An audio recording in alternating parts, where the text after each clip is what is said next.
Hello friends, দেখো নেমে পড়েছি পুনে স্টেশনে। এইবার লাগেজ নিয়ে আস্তে আস্তে স্টেশনের বাইরে যাচ্ছি আমি। ছেলে বাইরে ওয়েট করছে, রিশু আর ছেলে আছে। বেরিয়েই ওদেরকে পেয়ে গেলাম, নিয়ে নিয়েছি একটা অটো, চলে এলাম পুনেতে। এইবার এটা হলো আমার প্রথম পুনে আসা। এই গত 2 বছরে হায়দ্রাবাদ, ব্যাঙ্গালোর সমস্ত জায়গায় মোটামুটি আমার যাওয়া হয়ে গিয়েছে। এবার হলো পুনে। আর মুম্বাইতে তো আমি বড় ছেলে থাকার সময় আগেই এসেছি। বেশ দিন দিন এক্সপিরিয়েন্স আমার বাড়ছে কিন্তু সব জায়গার ঘোরার।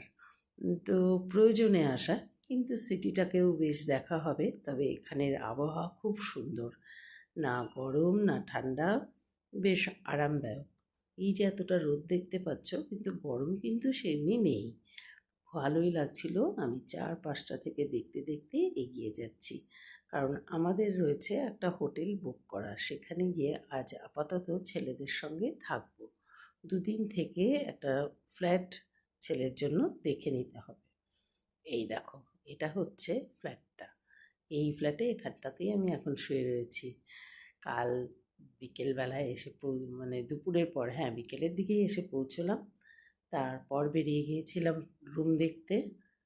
দেখো, হোটেলটার বাইরেটা তো কি সুন্দর, বেশ ভালো লাগছে সকালবেলা। আর আমি তো সকালবেলায় ঘুম থেকে উঠে পড়ি, আমার এসব দেখতেই খুব ভালো লাগে। আমি সব জায়গাতেই কিন্তু সকালে উঠে যাই, ট্রেনেও এমনকি 5টায় উঠে পড়েছিলাম। এটাই হচ্ছে আমার অভ্যেস, কি করি বলো। কেমন লাগছে দেখো তোমাদের চারপাশটা, অবশ্যই জানিও কিন্তু। আর ছেলেরা ওই পাশের ঘরে ঘুমাচ্ছে। বেশ সকালটা উঠে আমি একা একা এনজয় করছি। একটু বাদে চা ফা খেয়ে স্নান করে আমরা রেডি হয়ে কিন্তু আবার বেরিয়ে পড়ব রুম দেখতে। ছেলেকে সেটেল করতে হবে। এই দেখো, ওরা এখানে ঘুমাচ্ছে আর জিনিসপত্র সব ছড়ানো ছিটানো আমাদের। তবে হোটেলটা বেশ ভালোই পাওয়া গেছে, খারাপ নয়। আর পরবর্তী ভিডিওতে তোমাদের সঙ্গে আবার শেয়ার করব বাকি জিনিসগুলো। আজকের মতো বাই।